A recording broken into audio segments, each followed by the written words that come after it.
Saya memegang sebuah buku berjudul Sociology for the 21st Century. Ini adalah buku yang membahas tentang masyarakat abad ke-21. Nah, buku ini membahas tentang fenomena yang kontemporer, yaitu tentang perubahan-perubahan yang ada dalam masyarakat kekinian atau masyarakat kontemporer, yaitu pada abad ke-21, Sociology for the 21st Century. Nah, konteks yang dijelaskan dalam buku ini adalah masyarakat di Amerika, terutama yang mengalami perubahan yang sangat signifikan, sangat besar, dan itu juga menjadi bagian dalam analisis para sosiolog generasi kontemporer untuk melihat perubahan-perubahan dalam masyarakat. Nah, sebagaimana kita ketahui bahwa yang namanya sosiologi, teori-teorinya juga tidak bisa tetap atau bertahan dalam satu perkembangan masyarakat saja, dia akan mengikuti perubahan pada masyarakat yang terjadi. Nah, demikian juga dengan buku ini adalah sebuah analisis, sebuah penjelasan tentang perubahan-perubahan yang terjadi pada masyarakat abad ke-21. Di dalam buku ini ada beberapa bagian, ada pembahasannya dibagi menjadi 4 bagian. Nah, setiap bagian nanti akan terdiri dari beberapa tema yang membahas tentang perkembangan dalam masyarakat abad ke-21 terkait dengan tema-tema sosiologi. Misalnya pada bagian pertama di part 1 ini ada sebuah pembahasan di chapter 1 ini tentang what is sociology. Jadi pertanyaan dalam buku ini dimulai juga dengan pembahasan apa yang dimaksud dengan sosiologi. Dalam chapter 1 ini itu ada pembahasan tentang misalnya the sociological viewpoint, ada cara pandang sosiologis yang ini bisa kita pelajari dalam teori sosiologi klasik, misalnya ini diulas kembali. Kemudian juga ada metode penelitian, kemudian ada pembahasan tentang sosiologi and the future. Ini pembahasan-pembahasan yang dasarnya dari sosiologi.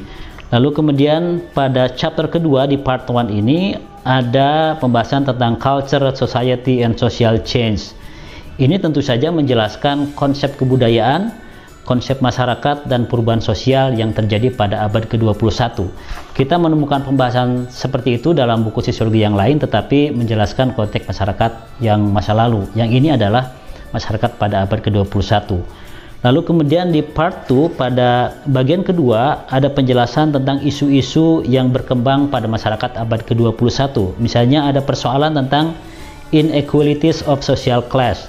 Ada tentang ketidaksetaraan kelas sosial gitu ya. Di sini ada perkembangan tentang misalnya the great social transformation and inequalities of social class.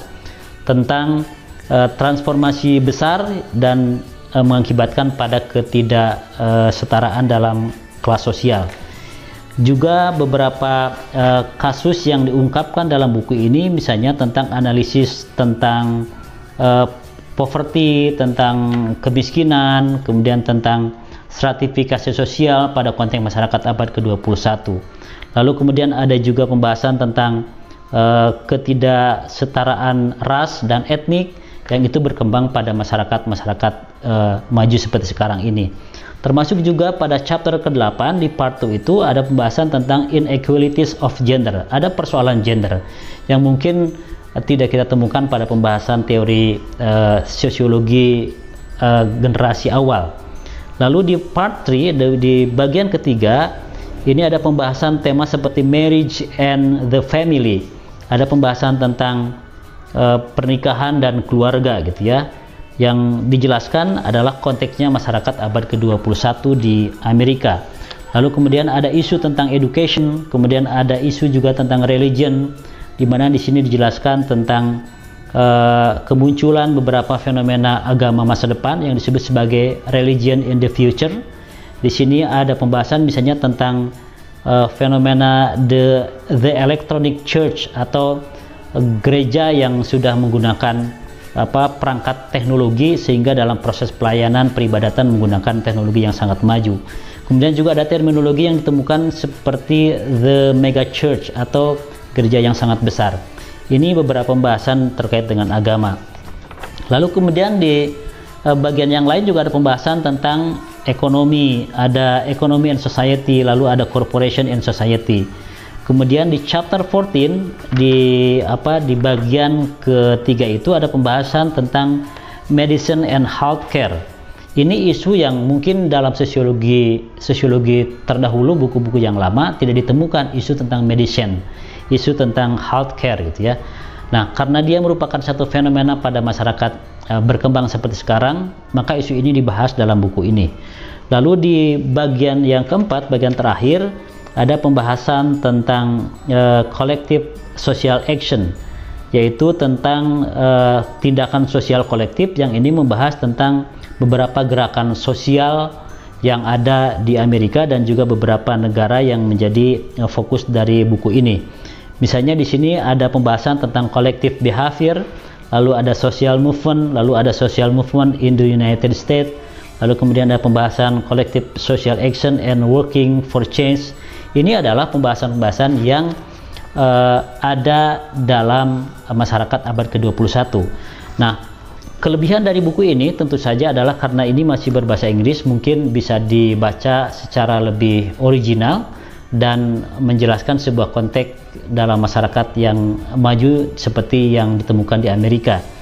Nah, dengan membaca buku ini kita akan mendapatkan nuansa penjelasan-penjelasan sosiologi yang lebih kontemporer, yang sesuai dengan perkembangan abad ke-21. Kekurangannya saya kira karena beberapa konteks yang dijelaskan dalam buku ini adalah ada di Amerika yang sudah sangat berkembang, sangat maju. Tentu kalau kita bagi pembaca yang ada di Indonesia akan menemukan beberapa istilah atau kasus atau isu yang tidak kita temukan dalam konteks sosial di Indonesia. Itu akan menjadi satu usaha kita agar bisa mengkontekstualisasikan apa yang dijelaskan dalam buku ini dalam konteks sosial yang ada di sekitar kita. Nah, buku ini mungkin bisa sobat PS semua akses di online shop seperti itu. Mungkin di beberapa penyedia buku-buku secara online bisa dibeli, karena ini bukunya relatif masih baru, dan saya mendapati ini ketika berkunjung ke sebuah perpustakaan juga ada di sini, dan alhamdulillah bisa mendapatkan kopian dari buku ini. Demikian, mudah-mudahan sobat semua bisa menemukan buku ini dan menjadi wawasan untuk memahami kondisi perkembangan masyarakat kontemporer dengan pendekatan sosiologi yang lebih baru juga. Terima kasih.